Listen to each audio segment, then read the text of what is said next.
জমিনের উপরে আসমানের নিচে আল্লাহর কাছে সবচেয়ে বড় পছন্দনীয় সম্মানিত যে পদ রয়েছে সে পদের নাম হলো নবুয়তের পদ। বলুন সুবহানাল্লাহ। জমিনের উপরে আসমানের নিচে আল্লাহর কাছে সবচেয়ে বড় সম্মানিত পদ হলো কিসের পদ? নবুয়তের পদ। দুনিয়ার মানুষ মেহনত পরিশ্রম করে পড়াশোনা করে প্রচেষ্টা করে অনেক কিছু হতে পারবে, অনেক কিছু হতে পারবে। ডাক্তার হতে পারবে, ইঞ্জিনিয়ার হতে পারবে, বিজ্ঞানী হতে পারবে।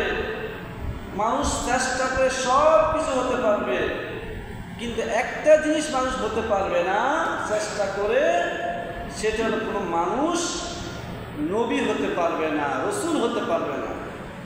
সুবহানাল্লাহ। কারণ এই নবুয়ত আর রিসালাত আল্লাহ রাব্বুল আলামিন নিজে বন্টন করেন। কে বন্টন করেন? আল্লাহ পাক নিজে বন্টন করেন। কোনো মানুষের নিজস্ব প্রচেষ্টার মাধ্যমে নবুয়ত আর রিসালাতের মালিক হতে পারবে না। নবী বানান কে? আল্লাহ।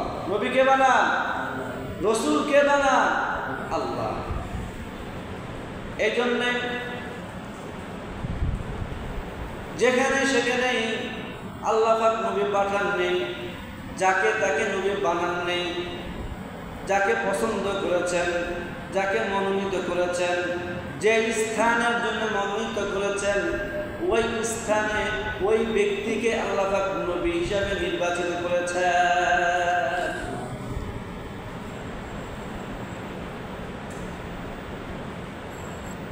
ভাইয়েরা আমার, আল্লাহ রাব্বুল আলামিন যখন তার প্রিয় হাবিব মুহাম্মদ রাসূলুল্লাহ সাল্লাল্লাহু আলাইহি ওয়াসাল্লামকে নবুয়ত দিয়ে মক্কার কুরাইশ বংশের মধ্যে প্রেরণ করলেন,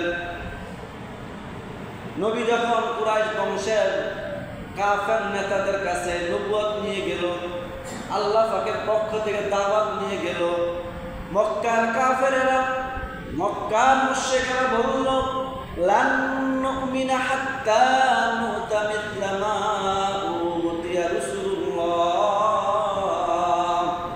মক্কার কাফেরেরা বলল, হে মুহাম্মদ, আমরা তোমাকে মানি না, তোমাকে বিশ্বাস করি না।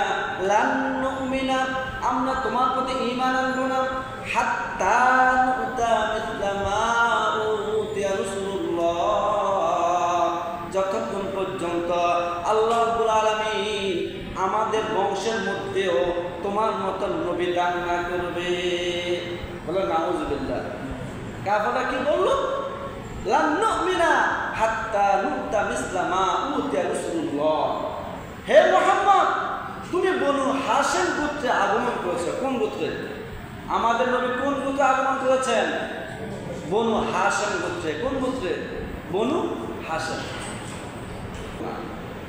আল্লাহ রাব্বুল আলামিন সাথে সাথে বললেন, ওয়াল্লাহু ইয়াজআলু রিসালাহু ওয়াল্লাহু আ'লামু হাইতু ইয়াজআলু রিসালাতা।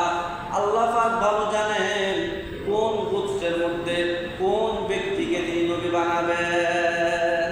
সুবহানাল্লাহ। আল্লাহ পাক বলেন, আমি জানি কোন গোত্রের মধ্যে কোন ব্যক্তিকে নবী বানাবো, এটা আমি জানি। তোমরা চাইলেও পাবে না, পরিশ্রম করলেও পাবে না, চেষ্টা করলেও তোমার নবী পাবে না। আমি আল্লাহ যে গোত্রে যে ব্যক্তিকে নবী হিসাবে মনোনীত করবো, ওই ব্যক্তি নবী হতে পারবে। বলে না সুবহানাল্লাহ। ভাইরা আমার, যেই কথা বলার উদ্দেশ্য সেটা হলো নবুয়ত, নবী হওয়া পৃথিবীর সবচেয়ে বড় একটা পদের নাম। পৃথিবীর সবচেয়ে বড় পদের নাম। আমরা তো মনে করি ডাক্তার বড়, সবচেয়ে বড় পদ, বিজ্ঞানী হওয়া সবচেয়ে বড় পদ। না না না, নবী হওয়া, রসুল হওয়া আল্লাহর কাছে সবচেয়ে বড় পদ। সুবহানাল্লাহ। আর পদটা যত বড় হয়, পদবিটা যত বড় হয়, তার মেহনত, তার পরিশ্রমটাও তত বেশি হয়, ঠিক কিনা? যেই ছেলেটা ডাক্তার হবে আশা, পড়াশোনা কম করতে হবে না বেশি করতে হবে?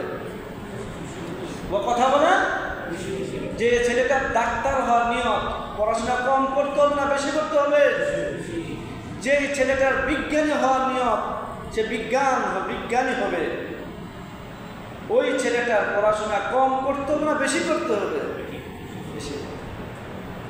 আমার আল্লাহ বলেন, আমার হাবিব, আমি আপনাকে দুনিয়ার কোনো পদবি দ্বারা ভূষিত করব না। আমি আপনাকে আমার কাছে সবচেয়ে বড় পদ, যেটা নবুয়তের পদ, ওই পদ আমি আপনাকে দান করব। তবে এই পদের জন্য আপনাকে মেহনত করতে হবে, পরিশ্রম করতে হবে। দুনিয়ার মানুষের মতন 10 বছর, 15 বছর, 20 বছর মেহনত করলে হবে না। এই নবুয়তের মতন পদটা আপনাকে পেতে হলে আপনাকে মেহনত করতে হবে 40টা বছর। সুবহানাল্লাহ। কত বছর? দুনিয়ার মানুষ ডাক্তার, ইঞ্জিনিয়ার হওয়ার জন্য মেহনত করে, পড়াশোনা করে 15 বছর, 20 বছর, 30 বছর, এরপর পড়াশোনা লাগে না। আল্লাহ বলেন, হে রাসূল, আপনাকে আমি নবী বানাবো, অতএব আপনার জন্ম থেকে নিয়ে শুরু করে 40টা বছর আমি আপনাকে শিখাবো, শিক্ষিত করব, যোগ্যতা সম্পূর্ণ করব। এই যোগ্যতা আর এই প্রশিক্ষণটা আক্ষরিক কোনো প্রশিক্ষণ হবে না, এটা হবে সম্পূর্ণ আধ্যাত্মিক প্রস্তুতি। বলেন না সুবহানাল্লাহ। কি প্রস্তুতি? আধ্যাত্মিক প্রস্তুতি। কাগজে কলমে শিক্ষার কোনো মূল্য নেই যদি তার আধ্যাত্মিক শিক্ষা না থাকে। আক্ষরিক শিক্ষা, একাডেমিক শিক্ষার কোনো মূল্য নেই যদি তার চরিত্র ঠিক না থাকে, ঠিক কিনা? পড়াশোনা, কলেজ, ভার্সিটি, মাদ্রাসা শিক্ষার কোনো মূল্য নেই যদি তার চারিত্রিক শিক্ষা না থাকে।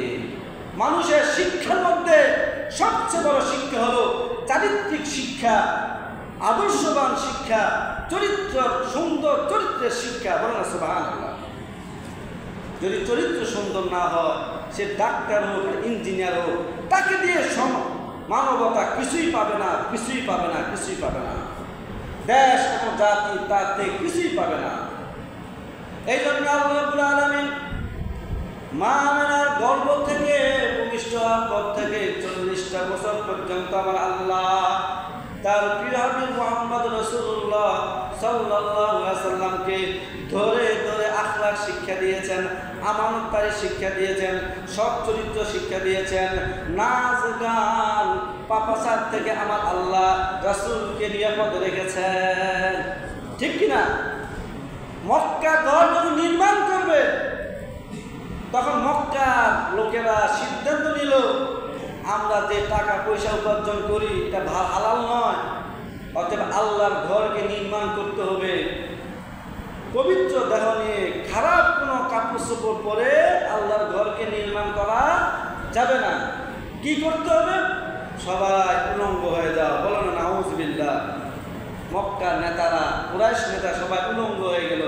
উলঙ্গ হয়ে তারা এখন কাবা ঘরকে নির্মাণ করতেছে। আমার রাসূলও তার চাচা আবু তালেবের সাথে গেলেন, কাবা ঘরটাকে নির্মাণ করবেন। সবাই বলল, হে মুহাম্মদ সাল্লাল্লাহু আলাইহি ওয়াসাল্লাম, তুমি তোমার কাপড়টা খুলে ফেলো। আমার রাসূল বললেন, আমি লুঙ্গি খুলতে পারবো না, জামা খুলতে পারবো না, কারণ সতর ডাকা না আমার আল্লাহর নির্দেশ। সুবহানাল্লাহ। অতঃপর যখন জোরাজুরি করে, যখন চাচা জেঠারা বংশের লোকেরা যখন জোরাজুরি করে আমার রাসূলের জামাটা খুললো, লুঙ্গিটা খুলে ফেললো, মুহাম্মদ রাসূলুল্লাহ সাল্লাল্লাহু আলাইহি ওয়াসাল্লাম সাথে সাথে বেহুশ হয়ে গেল। বলেন না সুবহানাল্লাহ। এমন অসংখ্য অগণিত উদাহরণ রয়েছে। আমার রাসূল 40 বছর আগ পর্যন্ত জেনে শুনে কোনো পাপাচারে লিপ্ত হননি। এই জন্যই তো মক্কার লোকেরা আমার রাসূলকে উপাধি দিয়েছে আল আমিন। বলেন না সুবহানাল্লাহ। কেন এত সুন্দর আখলাক দান করলেন? কারণ হলো আমার আল্লাহ নবীকে বুঝাচ্ছে, রাসূল আপনার চরিত্র যদি সুন্দর না হয়, আপনার চরিত্র যদি ফুলের মতন না হয়, আপনি ভবিষ্যতে দ্বীনের কাজ করতে পারবেন না, দাওয়াতের কাজ করতে সমাজের লোককে ভালো পথে আহ্বান করতে হলে নিজেকে ভালো হতে হবে। কে ভালো হতে হবে? হে রাসূল, আপনি যদি ভালো আখলাকবান না হন, আপনার চরিত্র যদি সুন্দর না হয়, তার মক্কার কাফেররা আপনাকে খোঁটা দেবে। ও মুহাম্মদ, যাও যাও, তোমাকে চিনি, তুমি কেমন লোক। বলেন নাউজুবিল্লাহ। এই জন্য রাসূলুল্লাহ সাল্লাল্লাহু আলাইহি সাল্লামকে আল্লাহ পাক নিজ কুদরতি হাতে সুন্দর আখলাক, আদর্শ আখলাক দান করেছেন এবং 40 বছর পর্যন্ত আমার রাসূলের ক্ষুদ্র থেকে ক্ষুদ্র মরিচিকার মতন, সরিষার দানার মতন মন্দ কোনো দোষ মক্কার কাফেররা বের করতে পারেনি। সম্মানিত